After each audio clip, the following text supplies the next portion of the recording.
Hi guys! Back in October of 2020, we published our unboxing and first analysis video of the new Biqu BX 3D printer.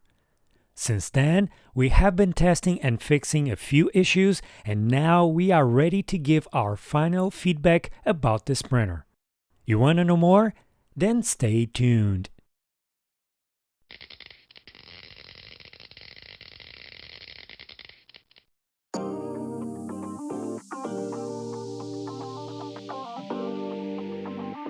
Hi guys, welcome back. But before we start, please don't forget to hit like in this video and subscribe our channel. Also, if you want to help us make more cool videos, go ahead and join our Patreon page. So, as we mentioned in the beginning, we have been testing our Biqu BX since our first video. This machine was released on Kickstarter somewhere between the end of September and the beginning of October of 2020. The first production units that will go to the first customers will be ready for shipment at the end of December 2020, so they should expect their new printers at the beginning of 2021. The main features of this printer are the big 7-inch display with native integration with Raspberry Pi, magnetic steel print surface, 0.9 degree stepper motors for the X, Y, and Z, leveling sensor, TMCs 2226, belt tensioners for the X and Y axis, and a carbon fiber look.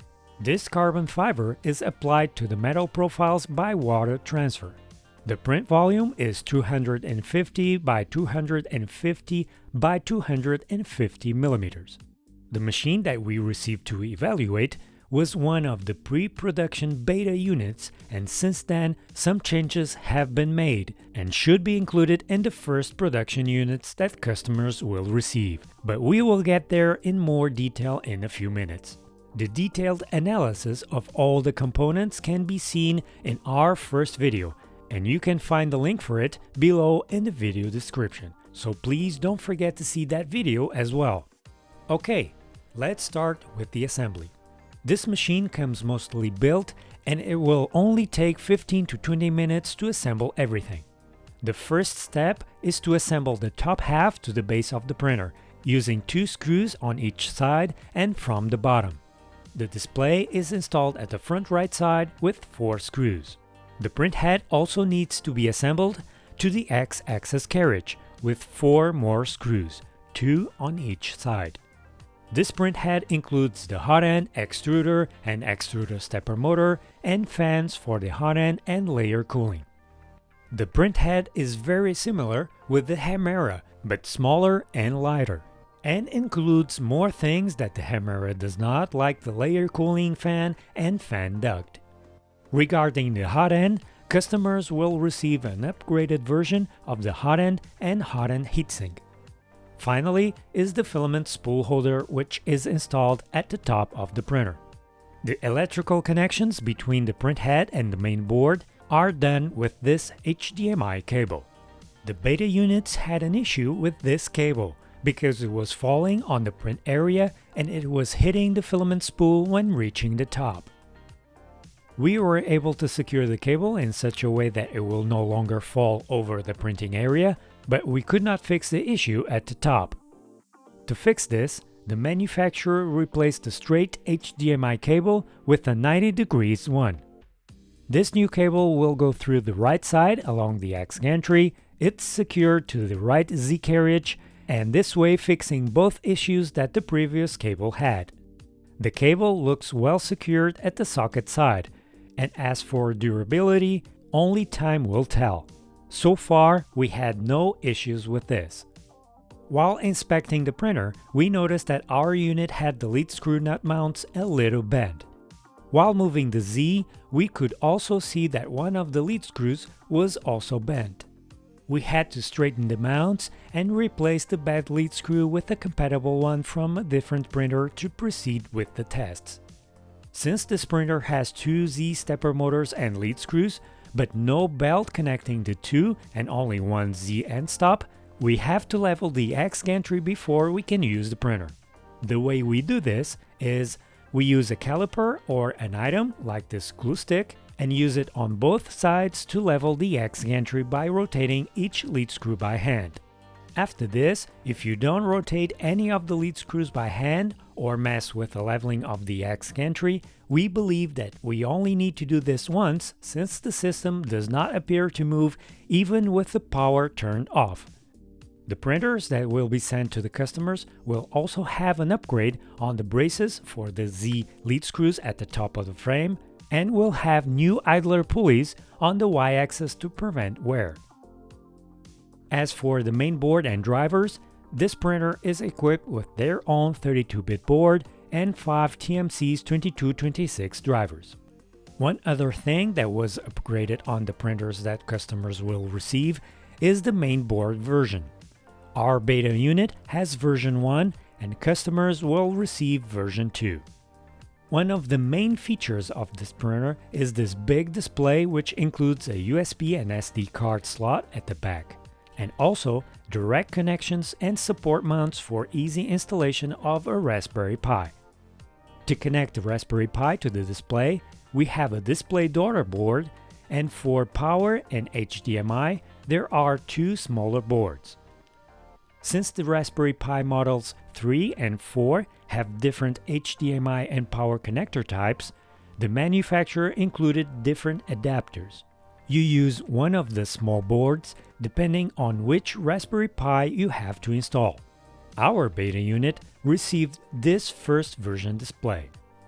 To install the Raspberry Pi on this first version, we had to disconnect these flat cables from the main display board and connect them to the daughter board, and this wasn't very user-friendly. The cables that connect the Raspberry Pi to the board were also very long. The biggest downside of this display version was that it was not capable of switching between the Raspberry Pi and Marlin modes with the button at the front. The manufacturer then upgraded the display board and daughter board, and with this second version you don't need to handle the flat cables when installing the Raspberry Pi, making the installation a lot easier. However, there were still a few problems with the cables, but the final version will have shorter cables and a 90-degree one to prevent this from happening. This new version also fixes the issue of not being able to switch between modes. Now you can switch between modes easily with the display's front button. There was also an issue with the Raspberry Pi power, where every time we wanted to switch between modes, the Pi reboots. For this reason, the display version was upgraded again to version 2.2, and the manufacturer says that this one does not turn the Raspberry Pi off while switching modes. This 2.2 version is the one that customers will receive. One of the issues we had when using the Raspberry Pi was that with the USB cable connected from the Raspberry Pi to the printer's mainboard, the printer kept shutting down and restarting itself when establishing connection between the Raspberry Pi and the printer. When disconnecting the USB cable, the printer would not shut down, but we could not use the Raspberry Pi with the printer.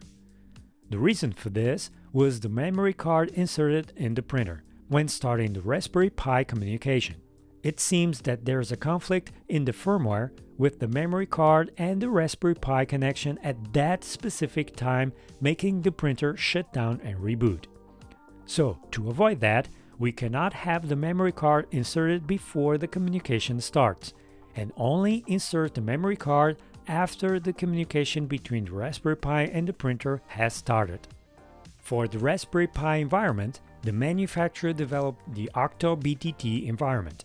We have a detailed video about OCTOBTT and where we explain in detail how to install it on the Raspberry Pi and how to use it. We also have another video where we show 3 more environments and how to install them as well. These environments can also be used with this printer. In fact, you can choose wherever you want to use with your Raspberry Pi and this printer. It can be one of these environments or just Octoprint itself. One thing we cannot do with this one is to change between modes in the middle of a print. The Raspberry Pi integration with this display is very nice, but the OCTOBTT environment is not that great. It feels very limited, and the OCTOBTT screen, while it's printing, is basically the same while not printing. So, having said that, we think that OCTOBTT could be improved and have more information on the display. Now, the Bigtreetech Touch mode, on the other hand, is a lot nicer. It's filled with great menus and options. In the menu option, we have the heat and fan button where we can heat up the bed and nozzle and control the layer cooling fan. In movement, we can home the axis, move the axis, and run the leveling sequence. In leveling, we can move to each corner to help with the first leveling of the bed with the leveling knobs. In extrude, we can load and unload filament. In terminal, we can send G-code commands. This is actually a very handy feature. In custom, we have a few options. In settings and in screen, we can choose the language and change the background and font color of the Maryland display mode. In machine, we have the parameter settings where we can check and change a bunch of settings. We have the same terminal and custom buttons as before. In LED color, we can change the color of the LED strip located under the top horizontal bar. And in tuning, we have a few options to calibrate the PID and extruder steps. Having the menu options to calibrate the PID and E steps is also very handy. These calibrations are done here on the screen and with instructions included. At first, our unit was not being able to run the E-steps calibration and was making the printer shut down every time we selected this option, but a firmware upgrade sent from the manufacturer fixed the issue. And in EEPROM, we can save changes. In Feature, we can access a few more settings. And in Info, we can check the system version, machine, board, display firmware version, and memory space. We also have a button to interrupt the communication. To print a file, we can use one of the three inputs: the micro SD card slot located at the front of the printer, or at the back of the display the USB and SD card slot.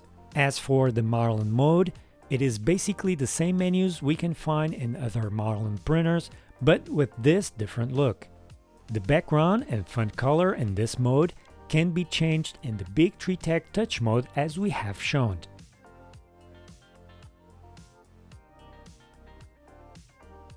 Regarding the light strip located at the top, you can choose its color, but it will also react to the printer status. For example, the light strip will keep changing the color while it's heating up the nozzle.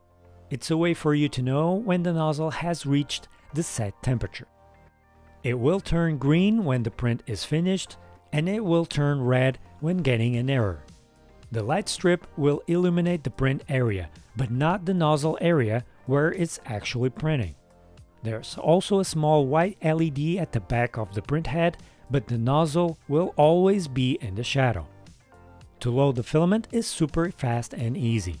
Just heat up the nozzle, pull back the lever, and insert the filament all the way in. As we have shown in our first video, this printer uses the Z end stop here at the back when homing the Z axis, and the leveling sensor when leveling the bed. When leveling, the sensor will probe the bed 25 times in the 5x5 matrix sequence. The steel magnetic sheet is a nice option to have. Very easy to work with and to remove the prints when done. It works very well, but it would be great if the magnetic strength would be just a little bit stronger at the corners. We didn't need to add any glue or any other additive on this surface. Just having it clean from debris or grease was enough for PLA filament to stick. If by any chance you notice warping on the prints, you can eventually use a glue stick on the surface, but that's it. One thing we noticed with our first test prints was that the layer cooling could use a bit of improvement. It works well, but if you drop the cooling percentage just a little bit, you will start to notice some defects on the prints like on this example here. The manufacturer actually did some tests with several fan duct designs before choosing this one, but we would recommend a redesign of the fan duct or a more powerful blower for better cooling performance. As for the hot end cooling, we noticed that the heatsink throws air up and to the front as well. If you're sitting in front of the printer, you will get cold air in your face from the hot end cooling system, and that could be annoying. And these are the test print results with PLA filament. The final Benchy test looks pretty good. The surface of the Benchy turned out super smooth.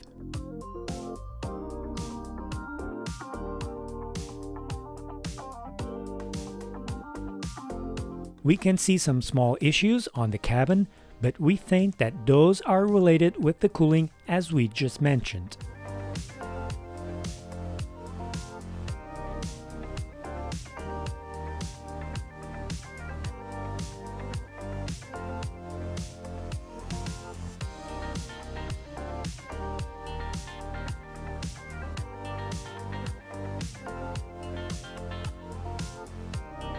Then we printed this model.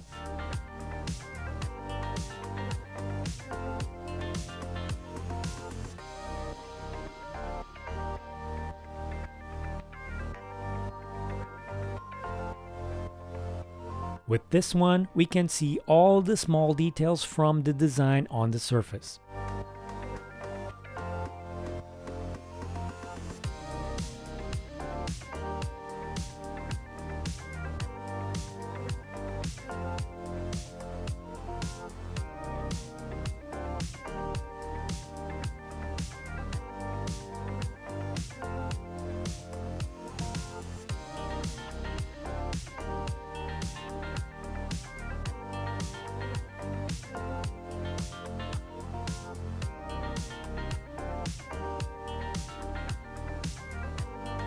This vase printed in vase mode also turned out good.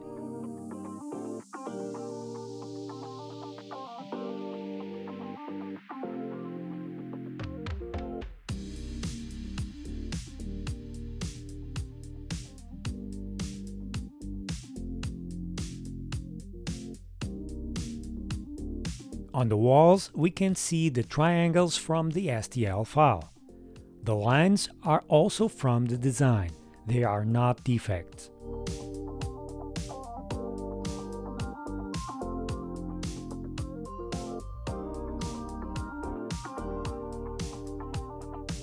We then printed this gingerbread with 2 filament colors using the pause technique. It turned out so cool that we had to put it on our Christmas tree.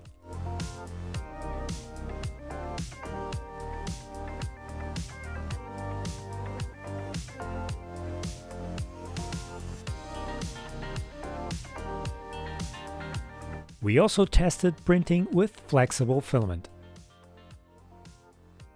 This extruder had no problems printing with it.